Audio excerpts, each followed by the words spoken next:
ಗಣೇಶನ ಮೆರವಣಿಗೆಯಲ್ಲಿ ಆಗಿದ್ದೇನು ಸ್ಫೋಟಕ ಮಾಹಿತಿ ಈಗ ಬಹಿರಂಗ ಆಗಿದೆ. ಗ್ಯಾರಂಟಿ ನ್ಯೂಸ್ನಲ್ಲಿ ಮದ್ದೂರು ಗಲಭೆಯ ಅಚ್ಚರಿಯ ಮಾಹಿತಿ ಇದೆ.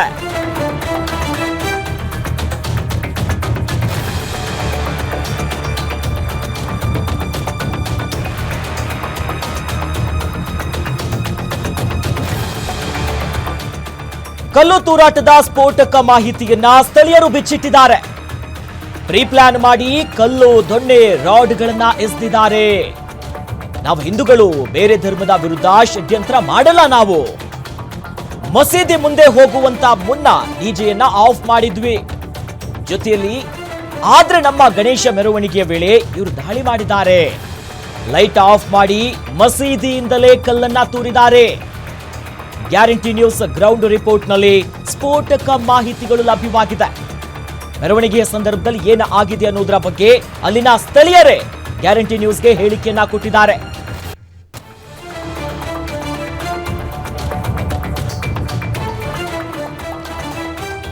ಇನ್ನು ಈ ಬಗ್ಗೆ ಗ್ಯಾರಂಟಿ ನ್ಯೂಸ್ನ ಪ್ರಧಾನ ಸಂಪಾದಕಿ ರಾಧಾ ಹಿರೇಗೌಡರ್ ಮದ್ದೂರಿನ ಸ್ಥಳೀಯರನ್ನ ಮಾತನಾಡಿಸಿದ್ದಾರೆ. ಬನ್ನಿ ಏನು ಹೇಳಿದ್ದಾರೆ ನೋಡೋಣ.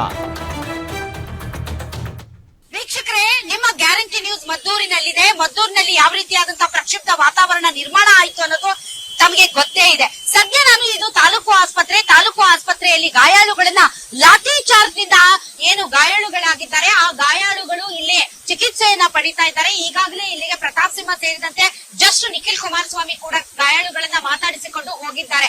ಈ ಮಧ್ಯೆ ನನ್ನ ಜೊತೆ ಹಿಂದೂ ಸಂಘಟನೆಯ ಬಹಳಷ್ಟು ಜನ ಇದ್ದಾರೆ. ಅದೊಂದು ಹಿಂದೂ ಸಂಘಟನೆ ಗ್ರಾಮಸ್ಥರು ಇದ್ದಾರೆ. ಯಾಕೆ ಅಂದ್ರೆ 2 ರೂಟ್ ಡಿಫರೆನ್ಸ್ ಅಷ್ಟೇ. ಯಾವ್ದು ಚೆನ್ನೇಗೌಡ ಬಡಾವಣೆ ಮತ್ತು ರಾಮ್ ರಹೀಂ ಖಾನ್. ನೋಡಿ, ರಾಮನು ಇದ್ದಾರೆ, ರಹೀಮನು ಇದ್ದಾರೆ. ಎಷ್ಟು ಚೆನ್ನಾಗಿ ಹೆಸರಿಟ್ಟಿದ್ದಾರೆ ರಾಮ್ ರಹೀಂ ಖಾನ್ ಅಂತ. ಸೌಹಾರ್ದತೆಯ ಮೂಲಕ ಒಬ್ಬರಿಗೊಬ್ಬರು ಬಾಳ್ಬೇಕಾದಂತಹ ಜಾಗದಲ್ಲಿ ಈಗ ಒಬ್ಬರಿಗೊಬ್ಬರು ಒಂದ್ ರೀತಿ ನೀನಾ ನಾನಾ ಅಂತ ನಿಂತು ಬಿಟ್ಟಿದ್ದಾರೆ.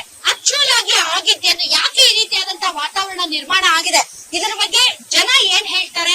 ಯಾಕಂದ್ರೆ ತಾಲೂಕು ಆಸ್ಪತ್ರೆಯ ಮುಂದೆ ಬಹಳಷ್ಟು ಜನ ನೆರೆದಿದ್ದಾರೆ. ಬನ್ನಿ ನಾವು ಮಾತಾಡ್ಸೋಣ. ನಮಸ್ತೆ ಸರ್, ನಮ್ಮ ಹೆಸರು ಮಧು ಅಂತ ಮೇಡಮ್, ದೇಶಾಳಿಯಿಂದ. ಓಕೆ, ಮಧು ಏನಾಯ್ತು ಮೇಡಮ್? ಇಲ್ಲಿ ಗಲಾಟೆ ಆಗಿದೆ, ಅದು ಆಗ್ಬಾರ್ದಾಗಿತ್ತು, ಆಗಿದೆ. ಯಾಕಾಯ್ತು ಅಂತಂದ್ರೆ ಈಗ ನಾವು ಅವತ್ತು ಈದ್ ಮಿಲಾದಾಯ್ತು, ಅವತ್ತು ನಮ್ಮ ಗಣೇಶನ್ ದೇವಸ್ಥಾನ ಕುಣಿಸಿ ಮುಂದೆನೆ ಹೋಗಿದ್ದಾರೆ ಅವರು. ಅವತ್ತು ಡಿಜೆಗೆಲ್ಲ ಅವಕಾಶ ಇತ್ತು, ಎಲ್ಲ ಆಗಿದೆ. ಬಟ್ ಇವಾಗ ನಾವು ನಮ್ಮ ಗಣೇಶನ್ ಬಿಡ್ಬೇಕಾದ್ರೆ ನಾವು ಅವ್ರ ಪರ್ಮಿಷನ್ ತಗೋಬೇಕಾ? ಡಿಜೆ ಪರ್ಮಿಷನ್ ತಗೋಬೇಕಾ? ಇಲ್ಲ ಕಲ್ಲು ಹೊಡಿತಾರೆ ಅಂತ ಅರ್ಥ ಏನು? ನಾವ್ ಯಾವತ್ತಾರು ಹಿಂದೂಗಳಾಗಿ ಅವರು ಕಾರ್ಯಾಚರಣೆ ಮಾಡಿದಾಗ ಅವರ ಒಂದು ಧರ್ಮದ ವಿರುದ್ಧ ನಾವ್ ಯಾವ ತರ ಹೋಗಿದೀವಿ? ಈ ಚೆನ್ನೇಗೌಡ ಬಡಾವಣೆಯಿಂದ ಯಾರಾದ್ರೂ ಇದ್ದೀರಾ ಹುಡುಗರು? ಯಾರು? ಆಯ್ತಾಯ್ತು, ಮುಂದೆ ಬನ್ನಿ. ಆಯ್ತು, ಜನ ಸೀರಿಯಸ್. ಈಗ ನಿಮ್ದು ಚೆನ್ನೇಗೌಡ ಬಡಾವಣೆನಾ? ಓಕೆ, ಯಾವತ್ತಿಟ್ಟಿದ್ರಿ ನೀವು ಗಣೇಶ? 1 ವಾರ. ಹಬ್ಬದ ದಿನದಿಂದ ಅಂದ್ರೆ ಎಷ್ಟನೇ ದಿನಕ್ಕೆ ಬಿಡ್ಬೇಕು? 11ನೇ ದಿನಕ್ಕೆ ಬಿಡೋದ? 11ನೇ ದಿನಕ್ಕೆ ಬಿಡುವಾಗ ಮೆರವಣಿಗೆ ಮಾಡ್ತೀರಾ ಪ್ರತಿ ಸಲ? ಮಾಡ್ತೀವಿ. ಆಗ ಸಾಂಗ್ ಹಾಕಿರ್ತೇವೆ. ಪೊಲೀಸ್ ಅವ್ರ ಏನ್ ಮಾಡ್ತಾರೆ, ಇಲ್ಲಿ ಹಾಕ್ಬಿಡಿ ಅಂತ ಹೇಳಿ. ಡಿಜೆ ನಮ್ಮೂರಲ್ಲೂ ಹಾಕಕ್ ಕೊಟ್ಟಿಲ್ಲ. ಡಿಜೆ ನಾ ಬಾರಿ ಅಪ್ಸೆಟ್ ಆಗೋಯ್ತು ಈ ಸಲನು. ಇರ್ಲಿ, ಡಿಜೆ ಹಾಕಕ್ ಕೊಟ್ಟಿಲ್ಲ, ಸ್ಪೀಕರ್ ಹಾಕಿದ್ರಿ. ಆದ್ರೂ ಆಫ್ ಮಾಡ್ಕೊ ಬರ್ತೀವಿ ನಾವು. ಅದಾದ್ಮೇಲೆ ಏನ್ ಮಾಡ್ತಾರೆ, ಮಸೀದಿ ಮುಂದೆ ಹಾಕ್ಬಾರ್ದು ಹಂಗೆ ಹಿಂಗೆ ಅಂತಂದ್ಮೇಲೆ ನಾವು ಸುಮ್ನೆ ಐತಿವಿ, ಹಾಕಲ್ಲ, ಮುಂದಕ್ಕೆ ಬರ್ತೀವಿ. ಮಸೀದಿ ಮುಂದಕ್ಕೆ ಬರ್ತೀರಾ? ಅಲ್ಲಿಗೆ ಅದು ಮೇನ್ ರೋಡೇ ಇರೋದು, ಅದು ಅಲ್ಲಿಂದಾನೇ ಹೋಗ್ಬೇಕು. ಆ ಏರಿಯಾಕ್ ಹೋಗ್ಬೇಕು ಅಂದ್ರೆ ಹಂಗೆ ಹೋಗ್ಬೇಕು, ಬೇರೆ ಕಡೆ ದಾರಿ ಇಲ್ಲ ಅಲ್ಲಿ. ಸೊ ಮುಂದೆ ಏನಾಯ್ತು ಹೇಳಿ? ಮುಂದೆ ಆಮೇಲೆ ಕಲ್ಲು ಅಲ್ಲಪ್ಪ, ಅಲ್ಲಿಗೆ ಬಂದ ತಕ್ಷಣ ನೀವು ಸ್ಪೀಕರ್ ಆಫ್ ಮಾಡಿದ್ರ? ನಾವು ಅಲ್ಲೇ ಆಫ್ ಮಾಡ್ದ. ಪೊಲೀಸ್ ಅವ್ರು ಹೇಳಿದ್ರು ಆಫ್ ಮಾಡಿ ಅಂತ, ಅಲ್ಲೇ ಆಫ್ ಮಾಡ್ದೋ.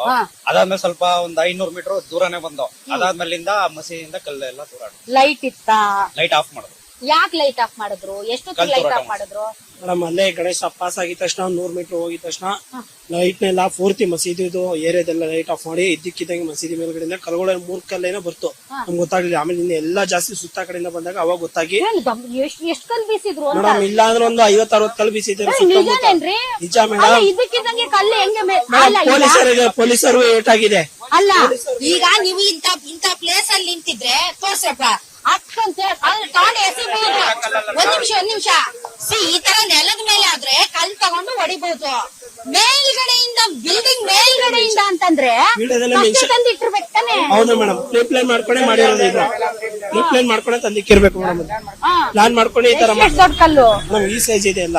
ಓ ಹಾಕಿ ದನ ಎಸೆಕ್ ಶುರು ಮಾಡಿದ್ರು. 3 ಕಲ್ಲು ಬರ್ತು ನಮ್ಗೆ ಗೊತ್ತಾಗ್ಲಿಲ್ಲ. ಆಮೇಲೆ ನೋಡಾದ್ಮೇಲೆ ಗೊತ್ತಾಗಿ ತಿರ್ಗಾ ಲೈಟ್ಗಳೆಲ್ಲ ಆಫ್ ಮಾಡಿ ಸುತ್ತಮುತ್ತ ಎಲ್ಲ ಕಲ್ಲುಗಳು ಇವೆಲ್ಲ ಎಸ್ತರು. ಓ ಆಮೇಲೆ ನೀವೆಲ್ಲ ಏನ್ ಮಾಡಿದ್ರಿ ಅಂದ್ರೆ ಗೊತ್ತಾಗ್ಲಿಲ್ಲ ನಿಮ್ಗೆ? ಗೊತ್ತಾಗ್ಲಿಲ್ಲ. ಪೊಲೀಸರು ನಮ್ಗೆ ಲಾಠಿ ಚಾರ್ಜ್ ಮಾಡ್ಕೊಂಡು ರಾಡ್ಗಳೆಲ್ಲ ಎಸ್ತರು. ಪೊಲೀಸರು ರಾಡ್ ಬಿದ್ದಿ ಅವ್ರಿಗೆ ಏಟಾಗಿದ್ದಾರೆ ಇಬ್ಬರಿಗೆ. ರಾಡ್ ಎಲ್ಲ ಎಸದ್ರ? ಹೌದು ಮೇಡಮ್. ಹಾ ನಿಮ್ಗೆ ಆ ಕ್ಷಣಕ್ಕೆ ಏನ್ ಅನ್ಸ್ತು ನಿಮ್ಗೆ ಅಲ್ಲಿ ಅಂತ? ನಮ್ಗೆ ಸಡನ್ಲಿ ಕಲ್ಗಳು ಬಂದಿವಿ. ನಮ್ಗೆ ಗಾಬರಿಯಾಗಿ ಗಣೇಶ ಮುಂದೆ ಎಲ್ಲ ಹುಡುಗರು ನಮ್ದ ಪೊಲೀಸರು ನಮ್ಗೆ ಓಡಿಸ್ಕೊಂಡ್ ನೋಡಿದ್ವಿ. ನಾವು ಇತ್ತ ಚಿಲ್ಲಂಪಲ್ಲಿ ಯಾವ್ದೋ ಚಿಲ್ಲಂಪಲ್ಲಿ ತಿರ್ಗಾ ಪೊಲೀಸರಿಗೆ ಓದಿ ಮುಂದೆ ಹೋಗಿ ಪೊಲೀಸರಿಗೆ ಓಡಿಸ್ಕೊಂಡ್ ಪೊಲೀಸರೆಲ್ಲ ನಮ್ನೆಲ್ಲ ಕಳ್ಸ್ಬಿಟ್ರು ಮೇಡಮ್. ಕಳ್ಸ್ಬಿಡು ಮುಂದೆ ಗಣೇಶನ್ ಬಿಟ್ಬಿಟ್ಟು ಓಡೋಗ್ಬಿಟ್ರೆ ಎಲ್ಲಾರು? ನಮ್ ಗಣೇಶ ಅಲ್ಲೇ ಇತ್ತು. ತಿರ್ಗಾ ಬಂದು ಗಣೇಶನ ತಗೊಂಡ್ ಹೋದ್ರೆ ಮೇಡಮ್. ಪೊಲೀಸ್ ಅವಾಗ ಕಂಡ್ರ ಯಾರಾದ್ರು? ಮೇಡಮ್ ಇದ್ರು ಮೇಡಮ್, ಅಲ್ಲೇ ಇದ್ರು. ಪೊಲೀಸರ ಹೊಡೆದ್ರು ಒಬ್ಬನ್ಗೆ. ರೋಡ್ ಬಂದ್ರ ಅವ್ರು? ರೋಡಲ್ಲೇ ಇತ್ತು. ಒಬ್ಬ ಸಿಗಾಕೊಂಡು ಅಲ್ಲೇ ಹೊಡೆದ್ರು ಮೇಡಮ್. ರೋಡಲ್ಲಿ ಕಲ್ಲಿಡ್ಕೊಂಡ್ ನಿಂತಿದ್ನಾ? ಅಲ್ಲೆಲ್ಲ ಎಸಿತಿದ್ ನೋಡ್ಬಿಟ್ಟು ಹೋಗಿ ಲಾಠಿ ಚಾರ್ಜ್ ಮಾಡಿದ್ರು ಅವ್ರಿಗೆ. ಅವ್ರಿಗೂ ಮಾಡಿದ್ರು, ನಮ್ ಕಡೆಯವ್ರಿಗೂ ಮಾಡಿದ್ರು. ನೀವು ಮತ್ತೆ ಕಲ್ಲೆಸ್ತಿದ್ ನೋಡಿ ನೀವು ಒಂದ್ ಸ್ವಲ್ಪ ರೊಚ್ಚಿಗೆದ್ರ? ಹಾ ಮೇಡಮ್. ರೊಚ್ಚಿಗೆದ್ದು ನೀವೇನ್ ಕಲ್ಲೆಸ್ತಾರ ನೀವು? ಮೇಡಮ್ ಅವ್ರ ಎಸ್ತಿದ್ ಕಲ್ಲ ನಾವು ರಿಟರ್ನ್ ಎಸ್ತ ಮೇಡಮ್. ಸೊ ಅದಾದ್ಮೇಲೆ ಎಷ್ಟೊತ್ತು ನೀವು ಗಣೇಶನ ಬಿಟ್ಟು ಹೋಗಿದ್ದು ಅಂದ್ರೆ ಓಡಿಸಿದ್ರಿ? ಮೇಡಮ್ 3-4 ಸೆಕೆಂಡ್ ಅಷ್ಟೇ, 3-4 ನಿಮಿಷ ಅಷ್ಟೇ ಬಂದು ನಾವು ಗಣೇಶನ್ ಇಟ್ಕೋದ ಮೇಡಮ್. ಹೆಣ್ಮಕ್ಳೆಲ್ಲ ಇದ್ರ ಆ ಟೈಮಲ್ಲಿ? ಮೇಡಮ್ ಗಣೇಶನ್ ಹಿಂದೆ ಹೆಣ್ಮಕ್ಳಿಗೆಲ್ಲ ಏಟ್ ಆಗಿಲ್ಲ? ಅವ್ರಿಗೊಂದ್ ಇಬ್ರಿಗೆ ಏನೇ ಏಟ್ ಬಿದ್ದಿದೆ ಅಂತ. ಹೌದಾ? ಅದಾದ್ಮೇಲೆ ನೀವು ಗಣೇಶ ವಿಸರ್ಜನೆ ಮಾಡಿದ್ರಾ? ಹಾ ಮೇಡಮ್. ಗಣೇಶ ವಿಸರ್ಜನೆ ಮಾಡಿದ್ರೆ ಅವತ್ತು ಫುಲ್ ಅಲ್ಲಿ ಪರಿಸ್ಥಿತಿ ಹೆಂಗಿತ್ತು ಅಲ್ಲಿ? ಫುಲ್ ನೈಟ್ ಎಲ್ಲ ಪೊಲೀಸ್ ಎಲ್ಲ ಇದಾಕಿದ್ರು. 147 ಏನೋ ಜಾರಿಗೊಳಿಸಿ ಫುಲ್ ಎಲ್ಲ ಬಂದೋಬಸ್ತ್ ಇದೆ. ಅವರೆಲ್ಲ ಇವಾಗ ಇದು ನಿಮ್ದು ಚೆನ್ನೇಗೌಡ ಬಡಾವಣೆ ಮತ್ತೆ ರಾಮ್ ರಹೀಂ ಬಡಾವಣೆ ಎರಡು ಅಕ್ಕಪಕ್ಕ ತಾನೇ ಇರೋದು. ನೀವೆಲ್ಲರೂ ಒಬ್ರಿಗೊಬ್ರು ಮಾತಾಡ್ಕೊಳ್ಳೋದು, ಒಬ್ರಿಗೊಬ್ರು ಚೆನ್ನಾಗಿರೋದು ಈ ಹಿಂದೆ ಇರ್ಲಿಲ್ವಾ? ಒಂದ್ ಸೆಕೆಂಡ್, ನಮ್ದು ಏನಾಗೈತೆ ಅಂತಂದ್ರೆ ನಮ್ಮ ರಾಜ್ಯದಲ್ಲಿ ನಾವು ಪಾಕಿಸ್ತಾನದಲ್ಲಿ ಇದೀವ ಇಂಡಿಯಾದಲ್ಲಿ ಇದೀವ ಅನ್ನೋದೇ ಕನ್ಫ್ಯೂಸ್ ಆಗ್ಬಿಟ್ಟೈತೆ. ಇಲ್ಲಿ ಹೆಂಗೆ ಅಂತಂದ್ರೆ ದೌರ್ಜನ್ಯ ದರ್ಪಕ್ಕೆ ಕಾಂಗ್ರೆಸ್ ಸರ್ಕಾರ ಬಹಳ ಭಾಷಣ ಆಮೇಲೆ ಮಾಡಿರಂತ ಪರಿಸ್ಥಿತಿ ಏನಾಯ್ತು ಅದನ್ನ ಹೇಳಿ. ಈಗ ಬಹಳ ಹದ್ಗೆಟ್ಟಿದೆ ಮೇಡಮ್ ಪರಿಸ್ಥಿತಿ. ಈಗ ನಮ್ಮೇಲೆ ಈಗ ಅವರು ದೌರ್ಜನ್ಯ ಮಾಡೋರಿಗೆ. ಅಲ್ಲ ಈಗ ನೀವೆಲ್ಲಿ ಅವರು? ಮೇಡಮ್ ನಮ್ದು ಪಕ್ಕ ಊರು ಬೆಸರಳ್ಳಿ ಮೇಡಮ್. ಬೆಸರಳ್ಳಿ ಪಕ್ಕ ವಿಲೇಜ್ ಪಣ್ಣದೊಡ್ಡಿ ಅಂತ ಹೇಳಿ. ನಾನು ಇಲ್ಲಿ ಅಲ್ಲಿ ಆ ಊರವ್ರನ್ನ ಮಾತಾಡ್ಸಿ ನಿಮ್ಮ ಹತ್ರ ಮಾತಾಡ್ತೀನಿ. ಆಯ್ತು, ಓಕೆ. ಈಗ ಸರ್ ಇದು ಅವ್ರು ಯಾರು ಆ ಬಡಾವಣೆಯವ್ರು ಇದಾರಲ್ಲ, ಅವರು ನೀವು ದಿನ ಬೆಳಗಾದ್ರೆ ಒಬ್ರಿಗೊಬ್ರು ಮುಖ ನೋಡ್ಕೊಂಡು ಮಾತಾಡೋದು ಸಂಪರ್ಕ ಆತರ ಏನಿಲ್ವಾ? ಇದ್ದಾಗೆಲ್ಲ ಚೆನ್ನಾಗಿರ್ತಾರೆ. ಈ ತರ ನಮ್ ಫಂಕ್ಷನ್ ಇದ್ದಾಗ ಹಿಂಗೆ ಸಾವು ಆದ್ಮೇಲೆ ಟಮಟೆ ಹೊಡ್ಕೊಯ್ತಾ ಇರ್ತೀವಿ. ಅವಾಗ್ಲೂ ನೀವು ಸೇಮ್ ಅನ್ನೋದು, ಅವಾಗ್ಲೂ ಗಲಾಟೆ ಮಾಡೋದು. ಹೌದಾ? ಮಸೀದಿ ಮುಂದೆ ಟಮಟೆ ಹೊಡಿಯಂಗಿಲ್ವಂತ ಮೇಡಮ್. ಮಸೀದಿ ಎದುರುಗಡೆ ಟಮಟೆ ಹೊಡೆಯಂಗಿಲ್ಲ? ರೋಡ್ ಮಧ್ಯದೆಲ್ಲ ಇರೋದು ಮೇಡಮ್. ಬನ್ನಿ ಕೈ ಸತ್ತಕ್ ಹೋಗ್ಬೋದು ಅಲ್ಲ ಅನ್ಕೊಂಡು ನಾವು ಟಮಟೆ ಹೊಡೆಯಂಗಿಲ್ಲ ಮಸೀದಿ ಮುಂದ್ಗಡೆ. ಅಲ್ಲ ಹಂಗಲ್ಲ, ಈಗ ಎಲ್ಲರೂ ನಾವು ಒಟ್ಟಾಗಿ ಬಾಳ್ಬೇಕಲ್ಲಪ್ಪ. ಹಿಂದೂ ಮುಸಲ್ಮಾನರೆಲ್ಲ ಒಟ್ಟಾಗಿ ಬಾಳ್ಬೇಕು. ಈಗ ನಮ್ಮೂರಲ್ಲಿ ಹೆಂಗ್ ಗೊತ್ತಾ, ನಾವು ಈದ್ ಮಿಲಾದಾದ್ರೆ ಹೋಗಿ ಮಸೀದಿಯಲ್ಲಿ ಊಟ ಮಾಡ್ಕೊ ಬರ್ತೀವಿ. ನಮ್ಮ ಗಣೇಶೋತ್ಸವಕ್ಕೆ ಅವರು ಬಂದು ಡ್ಯಾನ್ಸ್ ಮಾಡಿ ಎಲ್ಲರೂ ಸೇರಿ ಗಣೇಶ ಬಿಡ್ತೀವಿ ನಮ್ಮೂರಲ್ಲಿ. ಹಂಗೆ ಆದ್ರೆ ಇಲ್ಲಿ ಯಾಕೆ ಹಂಗಿಲ್ಲ ಅಂತ? ಯಾಕೆ ಸರ್ ಹಂಗಿಲ್ಲ ಇಲ್ಲಿ? ನೇರ ಹೊಣೆ ಕಾಂಗ್ರೆಸ್ ಸರ್ಕಾರ. ಅಲ್ಲೂ ಕಾಂಗ್ರೆಸ್ ಸರ್ಕಾರ. ಈಗ ನಮ್ಮ ಊರುಗಳಲ್ಲಿ ಈ ತರದ ಭೇದ ಭಾವ ಜಾತಿ ಧರ್ಮ ಇಲ್ಲ. ಎಲ್ಲರೂ ಒಟ್ಟಿಗೆ ನೋಡಿ ಈದ್ ಮಿಲಾದಾದಾಗ ಮಸೀದಿಗೆ ಹೋಗಿ ಊಟ ಮಾಡ್ಕೊ ಬರ್ತೀವಿ. ಮತ್ತು ಗಣೇಶ ವಿಸರ್ಜನೆಯಲ್ಲಿ ಅವರೇ ಅವರೇ ಡ್ಯಾನ್ಸ್ ಮಾಡ್ತಾರೆ, ಅವರೇ ಎತ್ಕೊಂಡು ಹೋಗ್ತಾರೆ, ಅವರೇ ಕಾಳಿ ನದಿಯಲ್ಲಿ ಬಿಡ್ತಾರೆ. ಬಟ್ ಇಲ್ಲಿ ಯಾಕೆ ಹಂಗಾಗತ್ತೆ? ಇದಕ್ಕೆ ಕಾರಣ ಸರ್ಕಾರನೇ ಕೇಳಬೇಕು, ಅಧಿಕಾರಿಗಳು, ಸರ್ಕಾರ ಅವ್ರನ್ನೇ ಕೇಳಬೇಕು. ಮೊದ್ಲಿಂದನೂ ಜಗಳ ಇದೆಯಾ ನಿಮ್ಮಲ್ಲಿ? ಮುಂದೆಯಿಂದನೂ ಈ ತರದ ಜಗಳ ಇತ್ತ ನಿಮ್ಮಲ್ಲಿ? ನಾವು ಯಾರ್ದು ಮೇಲೆ ದೂರವಾಗಿ ನಾವು ನೇರವಾಗಿ ಮಾತಾಡ್ತಾ ಇಲ್ಲ. ಮಸೀದಿ ಮುಖಂಡರು ಇದಾರಲ್ಲ, ಅವ್ರು ಚರ್ಚೆ ಮಾಡಬೇಕು ಯಾಕೆ ಹಿಂಗ ಆಗ್ತಾ ಇದೆ ಅಂತ. ಹಿಂದೂಗಳ ಚರ್ಚೆನೇ ಎಲ್ಲ ಇದು ಬರುದು. ಅವ್ರನ್ನೂ ಮುಖಂಡರುಗಳನ್ನ ನಿಮ್ ಹುಡುಗರುಗಳು ಯಾಕಪ್ಪ ಇಷ್ಟೊಂದು ಬುಕ್ ಕೊಡ್ತಾ ಇದೀರಿ ನೀವು? ಇಲ್ಲ ಹೊರಗಡೆಯಿಂದ ಕರ್ಸಿದ್ದೀರಾ? ಏನ್ಕಿ ಇಷ್ಟೊಂದು ಬುಕ್ ಕೊಡ್ತಾ ಇದೀರಿ? ಈಗ ಹಳ್ಳಿಗೆ ಬಂದು ವ್ಯಾಪಾರ ಮಾಡ್ತಾರ, ನಾವೇನ ಕಿರಿಕ್ ಮಾಡ್ತೀವ? ಪ್ರತಿಯೊಬ್ರು ಬೆಳಿಗ್ಗೆ ಹಳ್ಳಿಗೆ ವೀಕ್ ಮಾಡ್ತಾರ. ತಿರ್ಗಿ ನಾವು ಬಾಂಧವ್ಯ ಇದ್ದೀವಿ, ಇಲ್ಲ ಅಂತ ಹೇಳಲ್ಲ.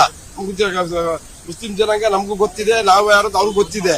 ಈ ಘಟನೆ ಹೆಂಗಾಗುತ್ತೆ? ಇದು ನಾಗಮಂಗಲದಲ್ಲಿ ಹೆಂಗ್ ಆಗ್ಬಿಡ್ತು, ಕೆರಗೋಳಲ್ಲಿ ಹೆಂಗ್ ಆಗ್ಬಿಡ್ತು? ಏನ್ ಕಾರಣ ಯಾರು ಇದಕ್ಕೆ?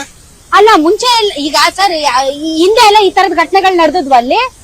ಇಲ್ಲ, ಇದೇ ಫಸ್ಟ್ ಮೇಡಮ್. 25-30 ವರ್ಷದಿಂದ ಬೇರೆ ಶಾಸಕರಿದ್ದಾಗ ಯಾವುದೇ ತರದ ಏತಕರ ಘಟನೆ ನಡೆದಿಲ್ಲ. ಬೇರೆ ಶಾಸಕರು ಬೇರೆ ಹಿಂದೆ ಯಾರಿದ್ರು, ಮಂಚೇಗೌಡರ ಕಾಲದಿಂದ ಎಸ್ ಎಂ ಕೃಷ್ಣವರು, ತಮ್ಮಣ್ಣವರು, ಸಿದ್ದರಾಜಣ್ಣ, ಕಲ್ಪನಾ ಸಿದ್ದರಾಜು ಎಲ್ಲ ಸೌಹಾರ್ದತೆಯಿಂದ ನಡೀತಾ ಇತ್ತು. ಇತ್ತೀಚೆಗೆ ಕಾಂಗ್ರೆಸ್ ಸರ್ಕಾರ ಬಂದ ತಕ್ಷಣ 2.5 ವರ್ಷದಿಂದ ನಡೆದಿರುವಂತ ಘಟನೆ ಇತಿಹಾಸದಲ್ಲೇ ನಡೆದಿಲ್ಲ. ಇಲ್ಲಿ ಸರ್ ಈಗ ಹಿಂದೇನು ಕಾಂಗ್ರೆಸ್ ಸರ್ಕಾರ ಇತ್ತು. ನೀವ್ ಹೇಳ್ತಾರ ಎಲ್ಲಾ ಹೆಸರುಗಳು. ಈಗ ಬಚ್ಚೇಗೌಡರು ಬಿಜೆಪಿಯಲ್ಲಿದ್ರು, ಎಸ್.ಎಂ. ಕೃಷ್ಣ ಅವರು ಕಾಂಗ್ರೆಸ್ ಅಲ್ಲಿದ್ರು, ಮತ್ತೆ ಬಿಜೆಪಿಗೆ ಬಂದ್ರು, ಮತ್ತೆ ಇನ್ಯಾರು ಮತ್ತೆ ಯಾರ ಹೆಸರು ಹೇಳಿದ್ರು ನೀವು? ಎಲ್ಲರೂ ಕಾಂಗ್ರೆಸ್ ಸರ್ಕಾರನೂ ಇತ್ತು. ಕಾಂಗ್ರೆಸ್ ಸರ್ಕಾರ ಇದ್ರು ಆ ಶಾಸಕರು ಇಂಥ ಗೆಲುವಿಗೆ ಅವಕಾಶ ಕೊಟ್ಟಿರಲಿಲ್ಲ. ಅಂದ್ರೆ ಈಗ ಇವರು ಶಾಸಕರು ಕದ್ಲೂರು ಉದಯ್ ಅವರೇ ಕಲ್ಲೊಡ್ಸಿದಾರೆ ಅಂತನಾ? ಅಲ್ಲ, ಅವ್ರು ಹೊಡ್ಸಿದ್ದಾರೆ ಅಂತಲ್ಲ, ಮತ್ತೆ? ಅವರ ಸಪೋರ್ಟ್ ಇಂದ ಈ 5 ತರ ಘಟನೆ ನಡೆದಿದೆ. ಈಗ ವರ್ಷಕೊಂಡವರು ಹಾಸ್ಪಿಟಲ್ ಇದ್ದಾರೆ, ವರ್ದಿನವ್ರಿಗೆ ಪೊಲೀಸ್ನವರು ರಕ್ಷಣೆ ಕೊಟ್ಟಿದ್ದಾರೆ. ಇಂಥ ಸರ್ಕಾರ ನಮಗ್ ಬೇಕಾ? ಅಲ್ಲ, ಹೊಡ್ಸ್ಕೊಂಡವ್ರನ್ನ ಪೊಲೀಸ್ ಬಂಧಿಸ್ತಾಡ್ಕೊಳ್ಳಿ, ಪೊಲೀಸ್ ಅರೆಸ್ಟ್ ಮಾಡಿದ್ದಾರೆ ಅನ್ನೋದನ್ನ ರಕ್ಷಣೆ ಕೊಡ್ತಾ ಇದಾರೆ ಅಂತ ಹೆಂಗೆ ಹೇಳ್ತೀರಾ? ಅರೆಸ್ಟ್ ಮಾಡಿ ರಕ್ಷಣೆ ಅಂತಂದ್ರೆ ಒಂದ್ ನಿಮಿಷ ರಕ್ಷಣೆ ಅಂತ ಹೇಳಿ ಮೇಡಮ್, ಈಗ ಮದ್ದೂರು ಕೆಳಗಡೆ ಪೇಟೆ ಬೀದಿಯಿಂದ ನೋಡ್ಕೊಂಡ್ ಬನ್ನಿ, ಅವ್ರನ್ನ ಅವ್ರಿಗೆ ಯಾವ ತರ ಪ್ರೊಟೆಕ್ಟ್ ಮಾಡವ್ರೆ. ಇಲ್ಲೇ ಪಕ್ಕದಲ್ಲಿ ಇದಂತ ಸಾದಿ ಮಾಲ್ ಇದೆ, ಅವ್ರಿಗೆ ಎಷ್ಟು ಜನ ಪೊಲೀಸ್ನವ್ರು ಪ್ರೊಟೆಕ್ಟ್ ಮಾಡವ್ರೆ. ನಾವು ಇವ್ರ ಪಕ್ಷ ಭೇದ ಮಾಡ್ತಾ ಇಲ್ಲ. ಇಲ್ಲಿ ಹಿಂದೂಗಳಿಗೆ ಯಾಕೆ ಈ ತರ ಧೋರಣೆ ಆಯ್ತದೆ ಅಂತ ಅಷ್ಟೇ ಕೇಳ್ತಾ ಇರೋದು ನಾವು. ಇವನು ಲಿಂಗಾಯತ, ಇವನು ಬ್ರಾಹ್ಮಣ, ಇವನು ಕುರ್ಬಾ, ಇವ್ ನಾವೇನೋ ಯಾವ್ದು ವಿಚಾರ ಮಾಡ್ತಾ ಇಲ್ಲ. ನಾವು ಹಿಂದೂಗಳಿಗೆ ಯಾವ ತರ ಟಾರ್ಗೆಟ್ ಮಾಡ್ತಾರೆ ಏನಕ್ಕೆ ಇದು ನಾವು ನೇರವಾಗಿ ಅಲ್ಲ, ಮದ್ದೂರಲ್ಲಿ ಹಿಂದೆಂದೂ ನಡೆದೇ ಇರುವಂತಹ ಘಟನೆ ಈಗ ಯಾಕೆ ನಡೀತು? ಅಥವಾ ಏನಾದ್ರೂ ನಿಮ್ಗೆ ಕ್ಲಾಶಸ್ ಇತ್ತಾ ಒಳಗೊಳಗೆ? ಆ ಕಿಡಿಗೇಡಿಗಳು ಅವರೇ ಕರ್ಕೊಂಡು ಒಪ್ಪಿಸ್ಬೇಕು. ಒಂದ್ ನಿಮಿಷ ತಡ್ರಿ, ಈಗ ಮುಸಲ್ಮಾನ ಮುಖಂಡ್ರು ಯಾರಿದ್ದಾರೆ ಅವರೇ ಕರ್ಕೊಂಡ್ ಬಂದು ಮುಂದೆ ಇಟ್ಟು ಇಂಥದಕ್ಕೆ ಎನ್ಕರೇಜ್ ಕೊಡಬಾರ್ದು. ಹಿಂದೆ ಇದ್ದಂತ ಮುಸ್ಲಿಂ ಅಲ್ಲಿ ಏನ್ ಅವ್ರವ್ರೆ ಅವರೆಲ್ಲ ಕರೆಕ್ಟ್ ಆಗಿ ಅವ್ರೆ. ಈಗ ಉಟ್ಕೊಂಡಿರುವಂತ ಕಿಡಿಗಳು ಮಾತ್ರ ಅವರು ಈ ರೀತಿ ಕೆಲಸ ಮಾಡ್ತಾ ಇರೋದಕ್ಕೆ ಪ್ರಚೋದನೆ ಕೊಟ್ಟು ಈ ರೀತಿ ಕೆಲಸ ಮಾಡ್ತಾ ಇರೋದು. ಕೊಲೆ ಮಾಡೋದು ಎಷ್ಟು ತಪ್ಪು, ಕೊಲೆಗಾರನ್ ಸಪೋರ್ಟ್ ಮಾಡೋದು ಅಷ್ಟೇ ತಪ್ಪು ಮೇಡಮ್. ಅರ್ಥ ಆಯ್ತಾ? ಕೊಲೆ ಮಾಡಿಸ್ಬಿಡೋ ಕೊಲೆ ಮಾಡ್ಬಿಟ್ಟು ಉಂಟಾಗಿರ್ತಾನೆ, ಅವ್ನು ಕೊಲೆ ಮಾಡೋ ಕಿಮ್ಮತ್ ಮಾಡ್ತಾರಲ್ಲ ಅದು ತಪ್ಪು. ಅವರು ಹುಳ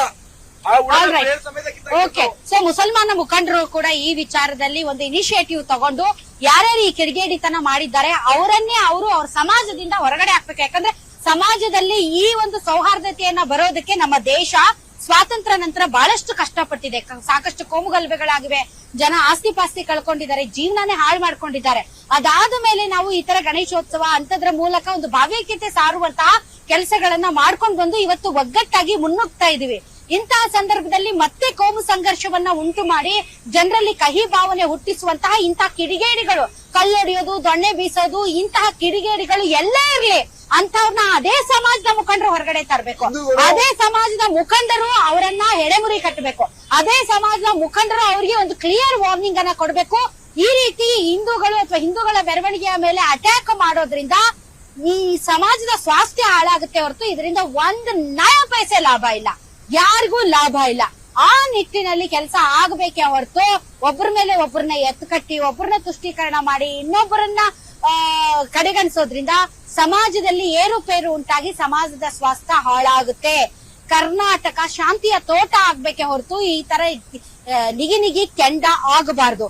ಈ ಕೆಂಡಕ್ಕೆ ಇನ್ನೊಂದಿಷ್ಟು ಪೆಟ್ರೋಲ್ ಹಾಕ್ತಿರೋ, ಸೀಮೆಣ್ಣೆ ಹಾಕ್ತಿರೋ, ಅಥವಾ ಇದಕ್ಕೆ ಶಾಂತಿ ಅನ್ನುವಂತ ತಣ್ಣೀರ್ ಎಳಿಸ್ತಿರೋ ಸರ್ಕಾರ ಮತ್ತು ಆಯಾ ಸಮಾಜದ ಮುಖಂಡರು ತೀರ್ಮಾನ ಮಾಡಬೇಕಾಗಿದೆ. ಮದ್ದೂರಿನಿಂದ ಕ್ಯಾಮೆರಾ ಪರ್ಸನ್ ಯುವರಾಜ್ ಜೊತೆ ರಾಧಾ ಹಿರೇಗೌಡರ್, ಗ್ಯಾರಂಟಿ ನ್ಯೂಸ್. ಮದ್ದೂರಿನ ಚೆನ್ನೇಗೌಡ ಬಡಾವಣೆಯಲ್ಲಿ ರಾತ್ರಿ ಗಣೇಶ ಮೆರವಣಿಗೆ ನಡೀತಕ್ಕಂತಹ ಸಂದರ್ಭದಲ್ಲಿ ಅಲ್ಲಿನ ಒಂದು ಮಸೀದಿಯಿಂದ ಏನು ಗಣೇಶ ಮೆರವಣಿಗೆಯಲ್ಲಿ ಒಟ್ಟಿದ್ದಂತ ಕಾರ್ಯಕರ್ತರ ಮೇಲೆ ಕಲ್ಲು ತೂರಾಟ ಆಯಿತು. ಅದೇ ಮದ್ದೂರಿನ ಸಾರ್ವಜನಿಕ ಆಸ್ಪತ್ರೆ ಬಳಿ ಇರ್ತಕ್ಕಂಥದ್ದು. ಇಲ್ಲಿ ನಾಳೆ ಏನೇ ಆದರೂ ಪೊಲೀಸರು ತನಿಖೆಯನ್ನ ಕೈಗೊಂಡು ಆರೋಪಿಗಳನ್ನ ಬಂಧಿಸಿದ್ರು ಸಹ ಇನ್ನೂ ಈ ಒಂದು ಕೃತ್ಯಕ್ಕೆ ಸರಿಯಾದ ಪಾಠವನ್ನು ಕಲಿಸಬೇಕು ಅನ್ನೋ ನಿಟ್ಟಿನಲ್ಲಿ ನಾಳೆ ಮದ್ದೂರು ಟೌನ್ ಬಂದ್ಗೆ ಕರೆ ಕೊಟ್ಟಿದ್ದಾರೆ. ಅದಕ್ಕೆ ಸಂಬಂಧಪಟ್ಟಂತೆ ನಗರಸಭಾ ಅಧ್ಯಕ್ಷರಾದಂತಹ ನಾಗೇಶ್ ಅವರು ನಮ್ಮ ಜೊತೆ ಇರ್ತಕ್ಕಂಥದ್ದು ಮಾತನಾಡ್ತಾ. ನಮ್ಮ ಹಿಂದೂಗಳು ಅಂದ್ರೆ ನಾಡಿನಲ್ಲಿ ಒಂದು ಸಮಾನತೆಯಾಗಿ ಇರಿಕೆ ಆಗ್ತಾ ಇಲ್ಲ. ಇವಾಗ ನಾವು ಕ್ರಿಶ್ಚಿಯನ್ಸ್ ಆಗಲಿ, ಮುಸ್ಲಿಮ್ಸ್ ಆಗಲಿ, ಪಾರ್ಶ್ವ ಆಗಲಿ, ಜೈನರಲ್ಲಿ ಏನೇ ಮಾಡಿದ್ರು ನಾವು ಯಾವುದೇ ರೀತಿಯ ತೊಂದರೆ ಕೊಡಲ್ಲ. ಯಾಕೆ ನಾವು ಅವ್ರ ಜೊತೆ ಒಂದಾಗಿರ್ತೀವಿ. ಅವ್ರ ಹಬ್ಬಗಳಾಗ್ಲಿ ಹರಿದಿನಗಳಾಗಲಿ ನಾವು ಅವ್ರ ಜೊತೆ ಒಂದಾಗಿರ್ತೀವಿ. ಯಾಕೆಂದ್ರೆ ಮೊನ್ನೆ ಈದ್ ಮಿಲಾದ್ ನಡೀತು, ನಿನ್ನೆ ಫಂಕ್ಷನ್ ನಮ್ಮನ್ನು ಹಾಕೊಂಡಿದ್ರು ಮಂಡ್ಯ ನಗರದಲ್ಲಿ. ನಾವು ಹೋಗಿ ಎಲ್ಲ ಮಾತಾಡಿದ್ವಿ, ಯಾಕೆಂದ್ರೆ ನಮ್ದು ಸಾರ್ವಜನಿಕದ ಶಾಂತಿ ತೋಟ ಅಂತ ಹೇಳಿ. ಆದ್ರೆ ಇವರು ಈ ರೀತಿ ಮಾಡ್ಕೊಂಡು ಡಿವೈಡ್ ಮಾಡ್ಕೊಂಡ್ರೆ ವಿಭಾಗ ಮಾಡ್ಕೊಂಡು ಎಲ್ಲಾ ಧರ್ಮದ ವಿಭಾಗ ಮಾಡ್ಕೊಂಡ್ ಬಂದ್ರೆ ಮುಂದಿನ ಪೀಳಿಗೆಗೆ ಬಹಳ ನಾವೆಲ್ಲ ಪಶ್ಚಾತ್ತಾಪ ಪಡ್ಬೇಕಾಯ್ತದೆ. ಯಾಕೆ ಅಂತ ಹೇಳಿದ್ರೆ ನಮ್ಮ ತಾತಿರ್ ಕಾಲದಿಂದ ನಾವು ಯಾವುದೇ ವಿಚಾರಕ್ಕೆ ಆಗಲಿ ಯಾವುದೇ ಧರ್ಮದ ಬಗ್ಗೆ ಆಗಿ ವಿರೋಧವಾಗಿ ಮಾತಾಡಲ್ಲ. ಇವಾಗ ಈ ಸರ್ಕಾರನೇ ಡಿವೈಡ್ ರೂಲ್ ಮಾಡ್ತಿದೆ. ಏನು ಅಂತ ಹೇಳಿದ್ರೆ ನಮ್ಗೆ ಆ ಧರ್ಮ ಇರಬೇಕು, ಈ ಧರ್ಮದವ್ರು ಬೇಡ, ಆ ಧರ್ಮ ಇರಬೇಕು, ಈ ಧರ್ಮದವ್ರು ಬೇಡ ಅಂತ ಹೇಳಿ ಎಲ್ಲಾ ರೀತಿಯ ಹಗರಣದಲ್ಲೂ ಒಳಗೊಂಡಂತೆ ನೀವು ಯಾವುದೇ ನಮ್ಮ SC ಹಗರಣಗಳು ಸಿಗಾಕೊಂಡ್ರು ಅವ್ರ ಬಗ್ಗೆ ತಲೆ ಕೆಡಿಸ್ಕೊತಾ ಇಲ್ಲ. ಇವಾಗ ಗಲಭೆ ಆಗಿದೆ. ಉದಾಹರಣೆಗೆ ತಗೊಳ್ಳಿ, ಇವಾಗ ಹೋದ ವರ್ಷ ನಾಗಮಂಗಲ ತಿರ್ಗಾ ಮಧ್ಯದಲ್ಲಿ ಕೆರಗೋಡು, ಈ ಸಲ ಇಲ್ಲಾಗಿದೆ. ಏನ್ ಹಿಂಗಾಗ್ತಾ ಇದೆ ಅಂತ ಹೇಳಿದ್ರೆ ನಮಗೆ ಬಹಳ ಬೇಜಾರಾಗ್ತಿದೆ ಈ ವಿಚಾರವಾಗಿ. ಈ ಗಣೇಶ ಮೆರವಣಿಗೆ ಅಂದ್ರೆ ಗಣೇಶ ವಿಸರ್ಜನೆಗೆ ಸಂಬಂಧಪಟ್ಟಾಗೆ ನೀವು ಪೊಲೀಸ್ ಇಲಾಖೆಗೆ ಒಂದು ಮನವಿಯನ್ನು ಕೊಟ್ಟಿದ್ರೆ ಮೆರವಣಿಗೆ ಸಾಗುತ್ತೆ, ಬಂದೋಬಸ್ತ್ ಕೈಗೊಳ್ಳಬೇಕು ಅಂತ. ನಿಮ್ಗೆ ಇನ್ನೊಂದು ವಿಚಾರ ತಗೊಂಡ್ಬಿಡ್ತೀನಿ ಕೇಳಿ. ನಾವೆಲ್ಲ ಬಾಲ್ಯದಲ್ಲಿದ್ದಾಗ ಯಾವ ಪರ್ಮಿಷನ್ ಇರಲಿಲ್ಲ, KB ಪರ್ಮಿಷನ್ ಇರಲಿಲ್ಲ, ಫೈರ್ ಪರ್ಮಿಷನ್ ಇರಲಿಲ್ಲ, ಪೊಲೀಸ್ ಪರ್ಮಿಷನ್ ಇರಲಿಲ್ಲ. ಯಾಕೆ ಅಂತ ಹೇಳಿದ್ರೆ ಸ್ವತಂತ್ರವಾಗಿ ನಾವು ಎಷ್ಟು ದಿನ ಕುಣಿಸಬಹುದಾಗಿತ್ತು. ಈ ನಡುವೆ ಬರ್ತಾ ಬರ್ತಾ ಬರ್ತಾ 1 ದಿನಕ್ಕೆ 3 ದಿನಕ್ಕೆ 5 ದಿನಕ್ಕೆ ಅಂತ ಹೇಳಿ ಎಲ್ಲರಿಗೂ ಒಂದು ಕಟ್ಟಪ್ಪಣೆ ಮಾಡಿಬಿಟ್ಟು ಪೊಲೀಸ್ ಇಲಾಖೆಯನ್ನು ಬಹಳ ನಮ್ಮ ಹಿಂದೂ ಧರ್ಮದ ಸಾಂಸ್ಕೃತಿಕ ಆಗಲಿ ಮತ್ತೆ ಧಾರ್ಮಿಕವಾಗಲಿ ಯಾವುದೇ ಕಾರ್ಯಕ್ರಮ ಮಾಡೋಕ್ಕೆ ಆಯ್ತಲ್ಲ. ಎಲ್ಲಾದ್ರೂ ಪರ್ಮಿಷನ್ ತಗೊಂಡೆ ಮಾಡಬೇಕು, ಆ ಮಟ್ಟಕ್ಕೆ ಆಗ್ಬಿಟ್ಟಿದೆ. ನೀವು ಯಾವ್ದಾರ ನೀವು ಅಬ್ಸರ್ವ್ ಮಾಡಿ ನೋಡಿ, ಅಲ್ಪಸಂಖ್ಯಾತರು ಮಾಡ್ತಾರೆ, ಅವ್ರು ಸಂಪೂರ್ಣ ಸೆಕ್ಯೂರಿಟಿ ಕೊಡ್ತಾರೆ. ಈ ನಮ್ಮ ಇವ್ರು ಮಾಡ್ತಾರೆ, ಕ್ರಿಶ್ಚಿಯನ್ಸ್ ಅವ್ರು ಮಾಡ್ತಾರೆ, ಸಂಪೂರ್ಣ ಸೆಕ್ಯೂರಿಟಿ ಕೊಡ್ತಾರೆ.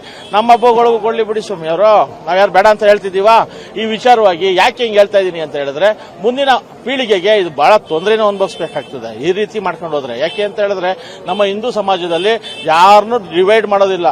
ಇವ್ರು ಹೇಳ್ತಾರೆ ಇವಾಗ್ಲೇನೆ, ಇವ್ರು SC ST ಆಮೇಲೆ ಗರ್ಭಿ ಆಟ ಅಂತೆಲ್ಲ ಮಾಡ್ತಿದ್ದಾರೆ. ನಾವ್ ಯಾರು ಅದ್ರ ತಾರತಮ್ಯ ಇಲ್ಲ, ಎಲ್ಲ ಒಂದೇ ಅಂತ ಒಂದೇ ಇದ್ರಲ್ಲಿ ಕುಣಿಸ್ಕೊಳ್ತೀವಿ. ಯಾಕೆ ಅಂದ್ರೆ ಅಧಿಕಾರನೂ ಶಾಶ್ವತ ಅಲ್ಲ, ನಾವು ಶಾಶ್ವತ ಅಲ್ಲ. ಯಾಕೆ ನಮ್ಮ ತಾತ ಹೇಳ್ತಾ ಇದ್ರು, ಈ ಸರ್ಕಾರ ಬಂದ್ರೆ, ಕಾಂಗ್ರೆಸ್ ಸರ್ಕಾರ ಬಂದ್ರೆ ಮುಸ್ಲಿಂ ಸರ್ಕಾರ ಆಗೋಯ್ತದೆ, ಮುಸ್ಲಿಂ ಸರ್ಕಾರ. ಯಾಕೆಂದ್ರೆ ಅವರೆಲ್ಲ ಹಿಂದೆ ನೋಡಿದವರು, ನಮ್ಮ ತಾತಿರಲ್ಲ. ಯಾಕೆಂದ್ರೆ ಅವಾಗ 72 73 ಜೋರಾಗಿ ಹಿಂದೂ ಮುಸ್ಲಿಂ ಗಲಾಟೆ ಆಗಿದೆಯಂತಲ್ಲ, ಆ ವಿಚಾರವಾಗಿ ಮಾತಾಡ. ಇವತ್ತು ಸಂಜೆ ಒಳಗಡೆ ಎಲ್ಲಾ ವಿಭಾಗದ ಅಂದ್ರೆ ಈ ಒಂದು ಬಿಜೆಪಿ ಪಕ್ಷ ಇರಬಹುದು, ಜೊತೆಗೆ ಹಿಂದೂ ಸಂಘಟನೆ ಇರಬಹುದು, ಎಲ್ಲ ಮುಖಂಡರು ಸೇರಿ ನಾಳೆ ಮದ್ದೂರು ಟೌನ್ ನ ಬಂದ್ ಮಾಡಬೇಕು ಬೇಡವೋ ಅನ್ನುವ ಒಂದು ತೀರ್ಮಾನಕ್ಕೆ ಬರ್ತಾರೆ. ಅದಾದ ನಂತರ ಆ ತೀರ್ಮಾನದಂತೆ ಕಾರ್ಯಕರ್ತರು ಬಂದ್ ಮಾಡಿ ಯಶಸ್ವಿಗೊಳಿಸುವಂತ ಕೆಲಸಕ್ಕೆ ಮುಂದಾಗ್ತಕ್ಕಂಥ. ಕ್ಯಾಮರಾ ಪರ್ಸನ್ ರವಿ ಜೊತೆ SK ಮಂಜುನಾಥ್, ಮದ್ದೂರು.